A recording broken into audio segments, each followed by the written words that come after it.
What's up, horror fans? Pete here from the Lassercast, where me and my good friend Danny Torkel, Dr. Zayas God, discuss horror movies and streaming shows. My good friend Brian is right over there. Danny's good friend Brian, too. What the hell am I saying? And we are here to talk about Alien Earth, Episode 3.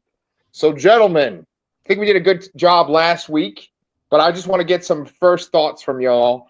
I kind of think I have a feeling I know Danny's thoughts, but I want to see what you think, Brian. First off, I like the episode. I was a little thrown off by the two kids saying "bruh," I guess, because I'm like, that doesn't sound like something people would say in 2170, whatever it is. right? Um, I I dislike Boy Cavalier even more, but I really like Morrow a lot and that story, and I'm starting to enjoy the different paths they're taking with some of the other characters. Particularly oh god, I don't remember the damn names. The The Lost one that's like Boys? the one that's like sucking up the Boy Cavalier is just like, hey, I got all these ideas. So it almost kind of sounds like she's maybe potentially playing that role that Boy Cavalier wants of just some genius to talk to, but maybe she's not ready for what she's going to get into yet. And then, Yeah, I think it might be the girl is. Curly?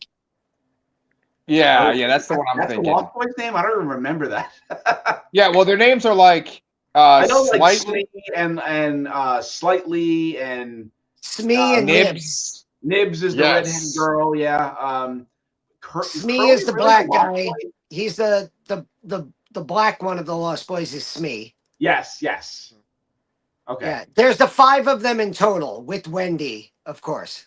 Yeah. Yes. And then Yes. it seems like Nibs is having like an existential crisis about because like there was like a little flashback scene of her like over her other body, which really brought me to an interesting question. I know I'm like deep diving into this as the first freaking question. What happened Spoilers. to the kids? Like, Oh, they're fucking dead. no, Their but bodies. did they die on the spot? Was this part of it? Like, did they explain that? Yeah, like when they were doing that sequence of showing them transferring, which I Yeah. thought was a really great sequence. And I don't think we really talked about it last week, but they did this great sequence where the camera just kept moving around and going under the table and around the table. They showed like someone getting injected in an arm, and I took that as like they just basically euthanized them. Yeah, that's what I was. That's what I missed that during that scene is if they did euthanize them or if the transfer like literally transferred it rather than copying it or like these little kids are running around somewhere still. Yeah.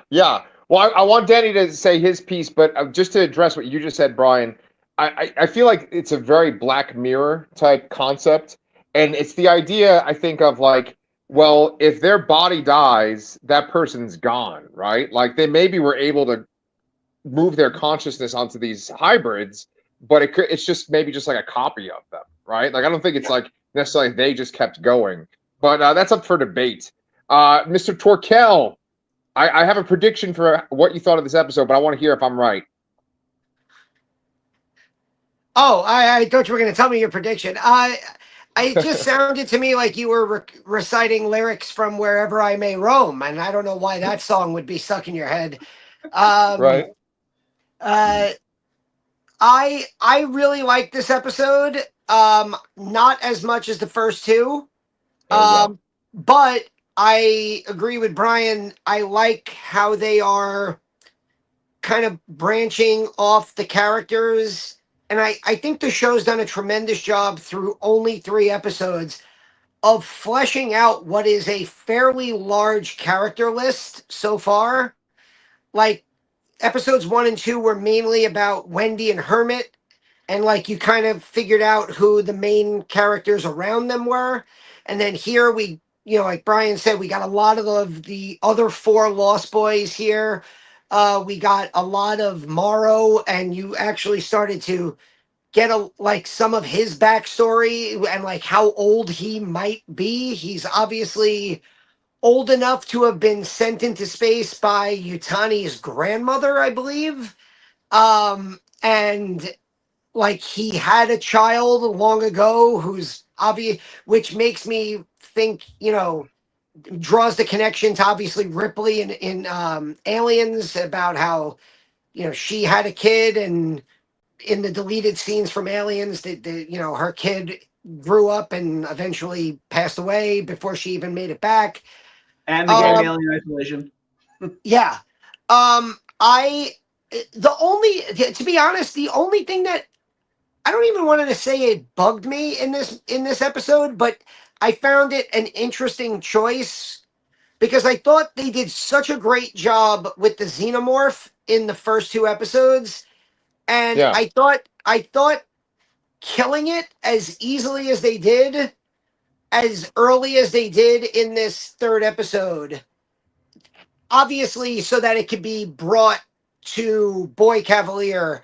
Obviously there are the eggs that are going to hatch and we're going to have more xenomorphs, and by this point it's 2025. We've seen hundreds of xenomorphs get born and get killed, but I just thought like that xenomorph for the first couple of episodes was gonna stick around, and like she kind of like takes it into that behind the door as it closes and the door opens, and it's dead and its head is off. But I also really love a lot of the things that they're doing. Like we talked last week, they're obviously building something with Wendy and her connection to the xenomorphs and bleeding white, feeling the pain of the face hugger as it's being dissected.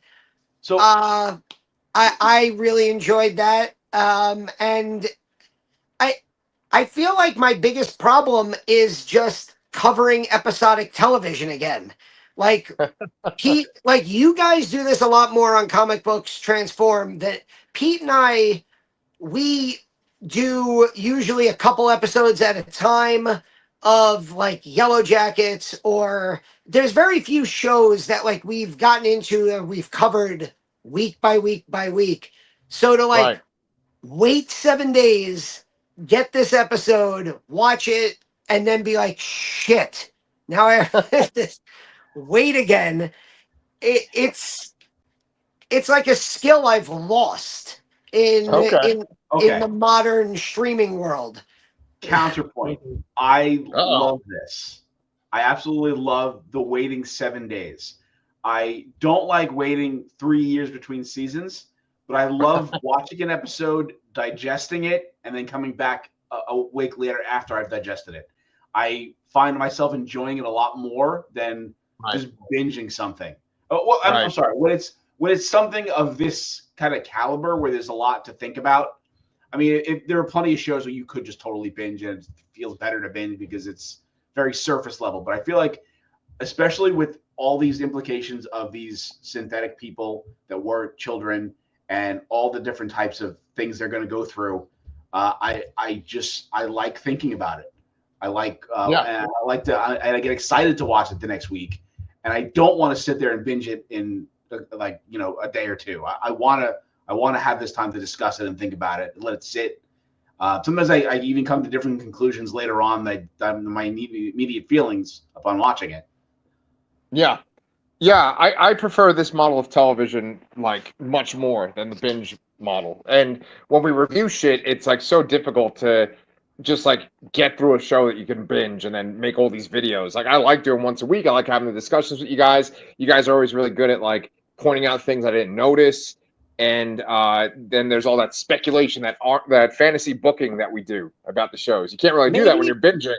Maybe for me, it's also it's a time commitment thing where I feel like I'd like to sit down and dedicate 90 minutes to 2 hours of something, which is maybe why I love the first two episodes, because they were released together. And so I got like 2 full hours of television, or, with commercials, an hour and 30 minutes of television last week compared to only like, a traditional 43 episode with commercial this week. So maybe that has to do with it. Like, I think for me, it's like a happy medium of like, I would like to watch maybe 2 episodes at a time. Like, I kind of like what Wednesday did for season 2, where it released 4 episodes so I could watch 3.5 hours of content. and I can Yeah. digest that and then like think about it and like build the anticipation for the second half of the season. Stranger Things is doing that later this year, where they're doing, I think it's Thanksgiving, Christmas, New Year's. So it's like, Oh my God. couple episodes, build the build the momentum, you know. So yeah, I also do. I will say it's a lot easier to not get the show spoiled when Right. it's not just dumped out there on a streaming platform. Yeah, man. I mean, we watch it on Tuesday night and then we just record on Thursday. It's pretty sweet right now. This show gets compared to Andor, and Andor in the second season did this thing where they would do 3 episodes at a time, and it was almost like little mini movies each time. I mean, it was fucking great. For this show, I feel like the Noah Hawley aspect of the show really was coming through in this episode. It felt even more like Fargo this time around. What stood out in particular was that you had these scenes that would go on way longer than a normal scene would in a standard TV show. You kind of expect certain scenes to be like, I don't know, 2 or 3 minutes at a time, or 4 or 5 minutes at a time. But these are like long, drawn out scenes. And just like in Fargo, you have these scenes that are like very tense. Like, I think probably the most tense scene in this episode was when you had Morrow and the 2 lost boys, and they're by the eggs, and he's like uploading his intelligence or his data that he's collected into the computer. Like, that sequence was really tense for me. I thought it was the other way around, but that's just a minor detail. What, I thought he was taking like you the were saying from computer the log into his brain, but okay. Yeah, you're probably right. Yeah, I think you're right. But that's kind of a funny sequence, right? Because you start off with the 2 lost boys, they're by these eggs, and it's cool because the eggs aren't reacting to them, right? Because they're not fucking alive, they're not biological. Then Morrow shows up and he's saying like cryptic stuff, which sometimes that can get kind of annoying that someone is saying like cryptic things, like, okay, just get to the point. But I think Noah Hawley, his dialogue is so, what's the word I'm looking for? Like, it just kind of pulls you in, and it's like engaging, it's like philosophical, deep stuff that he asks while there's like potential murder about to happen. And then like this goes on, and then all of a sudden Timothy Oliphant shows up too. So it's like just people kind of come into the scene versus it being like a scene, then another scene, then another scene. That was kind of the highlight of the episode for me. What would you say was the highlight of the episode for you guys? Well, I was going to ask you, Pete, when Morrow is kind of walking around after that opening scene and he's like going into like the seedy underbelly of the city, I got Blade Runner vibes. Absolutely. And if I got Blade Runner vibes, I'm like, Pete's got to like be emitting Blade Runner vibes, because I know you love that movie more than I do. I love the world of that.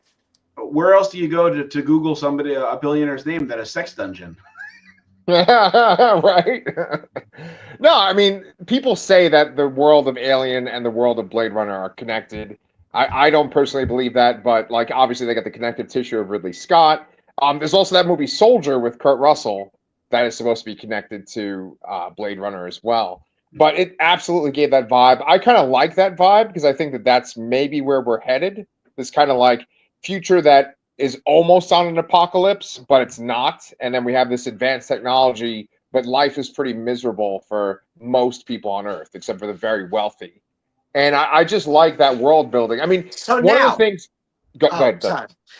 No, I was going to say that like you never see Earth in the 4 original Alien movies, and they refer to Earth a lot in the 4th movie, Alien Resurrection. And there's even a deleted scene where they land on Earth, but you never see Earth. And now we're just getting Earth all over the fucking place. Do you remember that the original trailer for Alien 3 was supposed to be that the alien comes to Earth, and the actual trailer mentions like the most vicious like monster in the world comes home, Alien 3, and then somehow that became a prison planet, and everybody having their head shaved. But yeah, I like I keep they previewed a lot of stuff in like the coming up next week. Last week they showed stuff that they didn't even get to this week. So I'm like, now I'm like looking more forward to that. And I really like the idea of like at the end, them just like bringing in all the specimens almost like on a conveyor to the island where, Neverland.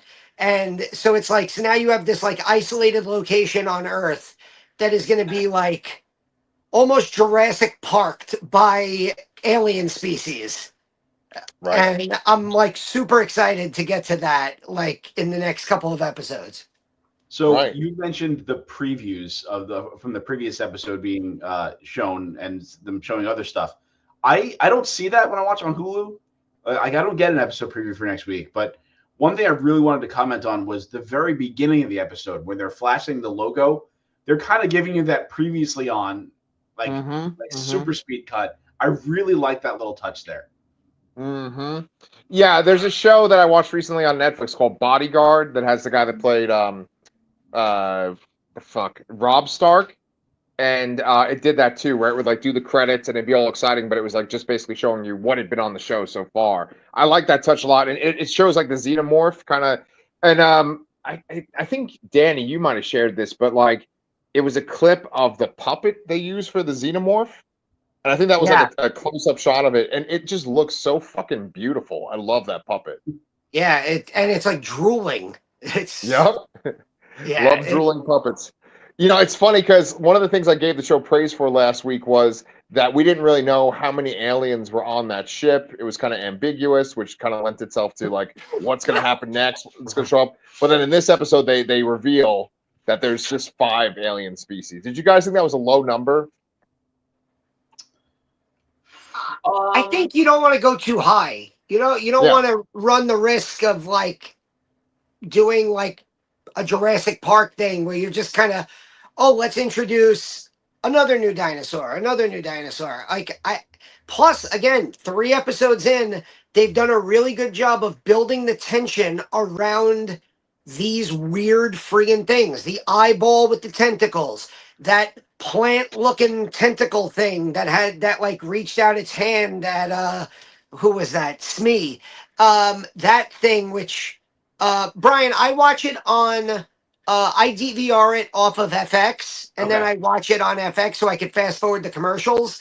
And so on the preview for next week or soon, they show that like tentacle thing like breaking out of the glass. So spoiler alert.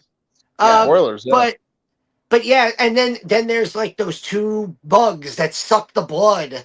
So it's like we've built the tension around these creatures. So I feel like you don't need more. Like the xenomorph is cool enough. If that was the only fucking monster on the show, you'd be like, oh yeah, there's 5 xenomorph eggs. There's going to be a bunch of aliens running around. But now you got these like multiple other threats that we can still explore. I also, one of the things we talked about last week was we weren't sure if Morrow crashed the vessel on purpose, and he makes it very clear that there was some kind of thing that happened that caused it to crash. So that wasn't him. So now did Boy Cavalier and Prodigy do that? Somehow did they conveniently destroy that ship and then conveniently show up to collect the specimens? That's a good question, but if they're hiding that, they're doing a very good job of hiding that. Like I didn't get any kind of indication that he knew what was going to be there from him. Right. But I wouldn't rule it out based on that. So maybe you're right. Yeah. Yeah, I agree with you, Brian. I thought he seemed surprised when he found out about the ship. Mm-hmm. But what's cool in this episode is that we get to see Weyland-Yutani. We get to see the competition. Morrow contacts the head of Wayland Yutani, and like you said before, I think Danny, you said this, that like it's the granddaughter of the woman that Morrow knew years ago, and the interaction is kind of what you expect. It's cold blooded. Corporation's always cold blooded, but I really like that she's like walking around this penthouse that looks like a castle with like trees and stuff on the roof. I love little touches like that where it looks like a palace for the rich people. Meanwhile, poor people live in these like closed quarters that are all run down and grimy. With this episode, the thing that kind of shook me and kind of threw me off was that there was so much tension in the first two episodes. So much like fear of like, oh, are these things going to get out? Are they going to hurt these kids that are in the human bodies? Are they going to what's going to happen? Is the xenomorph going to unleash, open up the eggs and stuff on people? And then it just like stops, and it's like they've completed the search of the ship, and they go back to the island. And to me, that was like an abrupt halt. I'm like, oh, it's like the next day, and the sun is shining. I can't believe like they've gone through the ship. I thought that was going to be the whole show, was like on the ship in that complex. Yeah, I thought that they, and maybe again, when I really liked this episode. When I say I didn't like it as much as the first, I love the first two episodes. This does kind of feel like that episode of television that's like the holy shit, what a beginning. Okay, now reset for the next phase of the story. And so Right. I'm very confident that the next few episodes are going to be fucking crazy. Yep. And I think to me what made this episode great was how it really gave personality to the other four Lost Boys. And Right. now it feels like they're such developed characters, and you really don't know where any of them are going to go. Like, you have Curly, who, like Brian said, is like trying to like position herself with Boy Cavalier as like, I want to be the favorite. You have Smee, who just kind of feels like he's like the good soldier going around doing whatever is asked of him. But then you have like Slightly, who's I guess like the Indian one, who he gets like He's a put contact some, lens in his neck, practically. yeah, he basically gets like connected to Morrow now, and Morrow's talking in his head, and that's going to obviously be a major plot point. And then, like you guys said, Nibs is kind of losing it. Like, she had that like horrible moment of fear when that eyeball creature was about to get her, and she's now kind of flipping out. Wendy is obviously connected to the xenomorphs, and you're just like, all five of these characters who felt like they were like part of this cool experiment and they're all going to be similar to each other are now completely different going forward. Right. Yeah. I was going to say that I really enjoyed the ending scene too with Wendy, and that when she's feeling those, I mean, it seems like she's connected with the pain of the face hugger, but I also liked it was interspliced with whatever the hell they're doing to her brother. And I don't know what they're doing with her brother. I don't know what the hell they took out of there. I mean, I know what they essentially did with that part, but I don't know what the hell that was. Did you think it was a lung? I kind of took it as like that was a lung. Yeah, is that what a lung looks like? I mean, I think so. I'm not sure. To me, I wasn't sure where the chest burster would rest in a person. It makes sense if it's in the lung because it's sort of like inhaled. I mean, it doesn't come out of your stomach; it comes out of the center of your chest. So yeah, it breaks out of the sternum. Yeah, I guess that's a good point there. But I didn't remember how he got injured really. So I mean, the brother.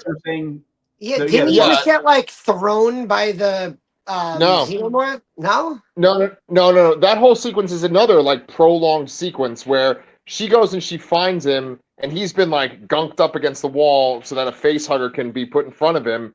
And then she saves him. The xenomorph shows up, and that's a great tense sequence because it kind of like goes through those flaps in the truck that they're in, and it's like real slow and menacing.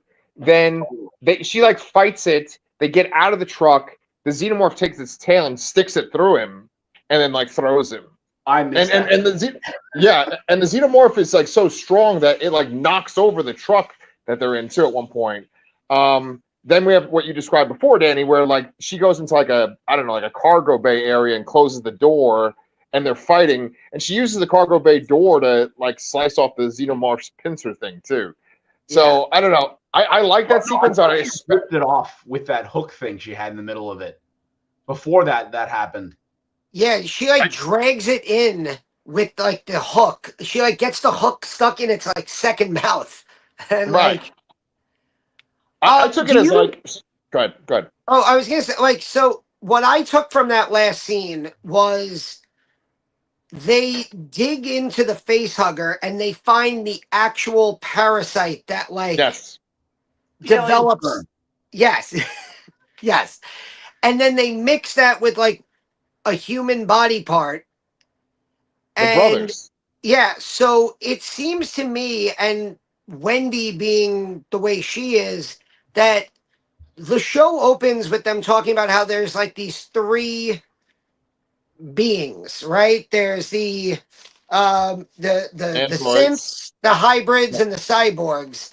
It seems to me that they're trying to make a fourth, which is a human alien hybrid, or maybe a synthetic alien hybrid, or maybe a mix of all of them, where they combine alien DNA with human synthetic and try to create like the perfect being. You know, like again, I think back to the way Ash describes the alien in the first movie. He calls it like the perfect organism.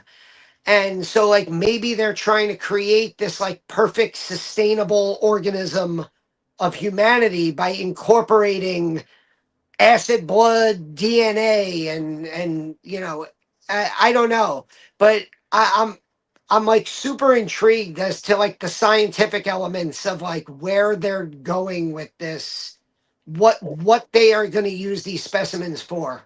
So wasn't that basically the idea of what Peter Whalen was doing in Prometheus? Like he was just trying to find eternal life in a way. And I know the show is ignoring those movies, but it seems to be the same purpose in a way.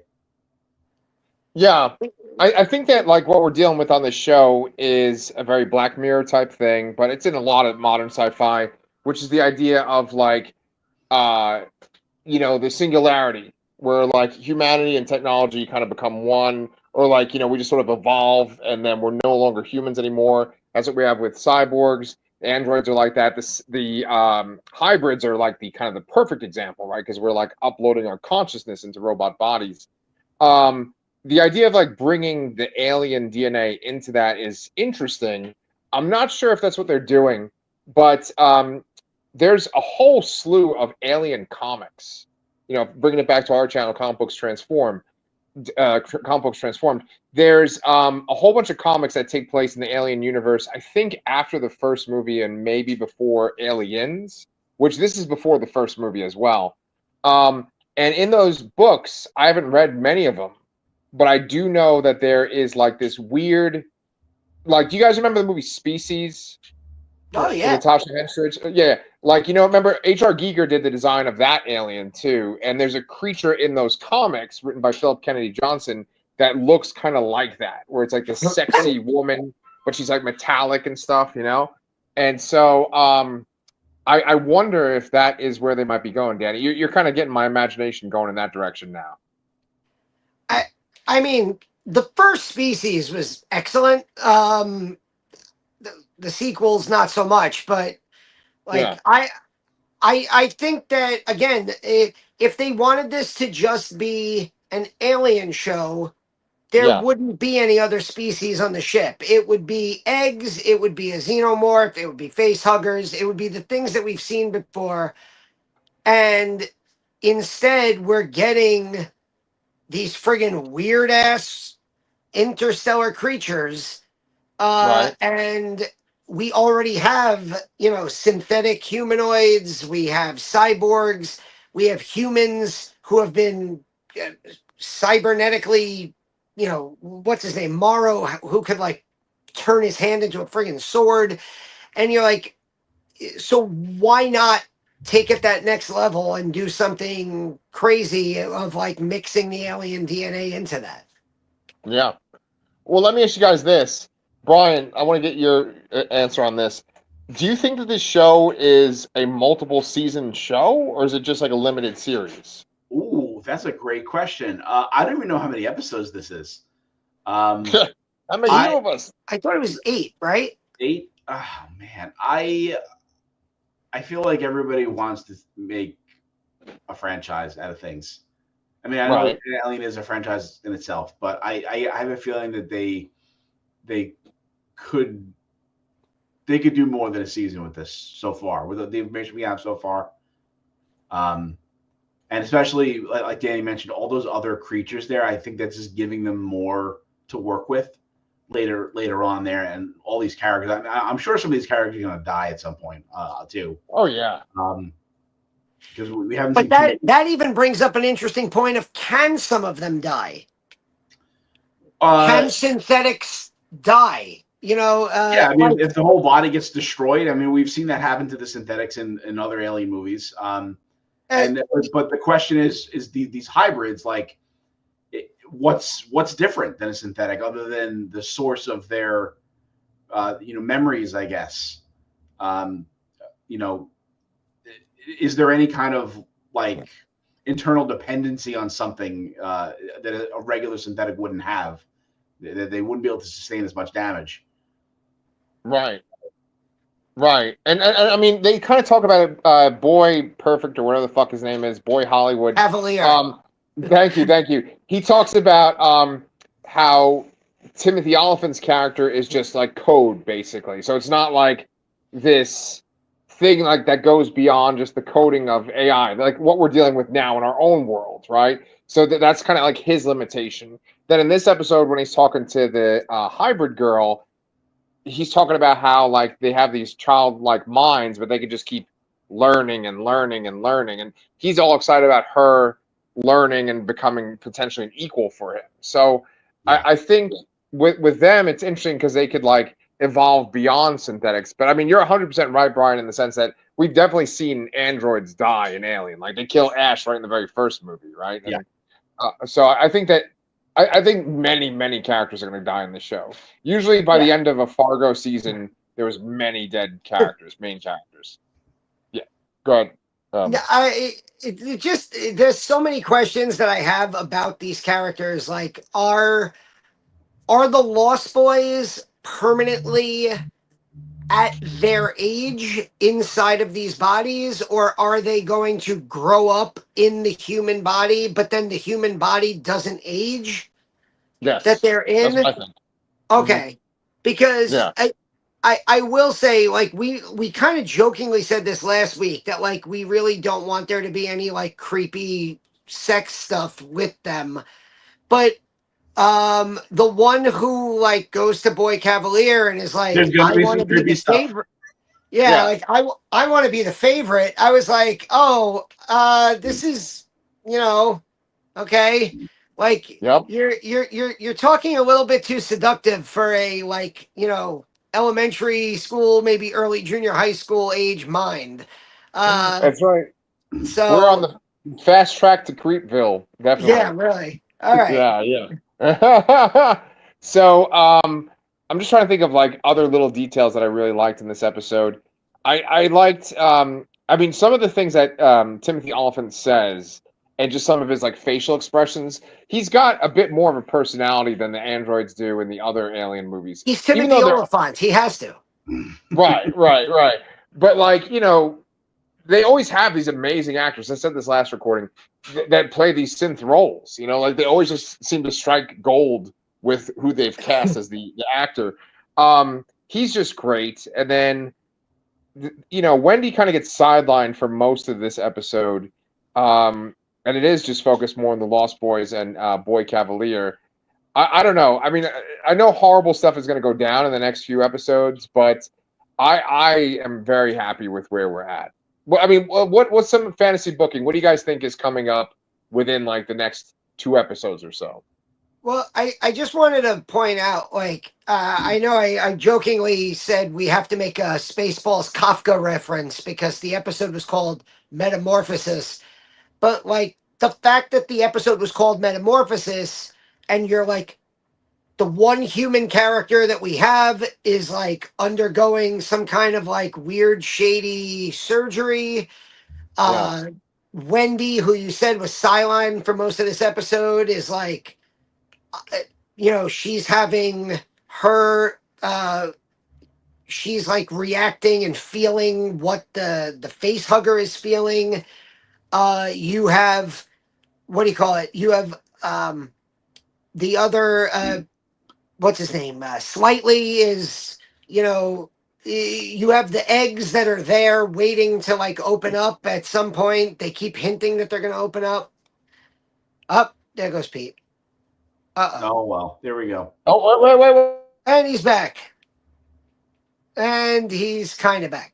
But yeah, I don't know. I was trying to read too much into the title of the episode. There he is. He's rubbing his head. Yeah. Wait, you said one thing about the Kafka, but then you said something about like a millennial rock star or something in the text. What were you talking about?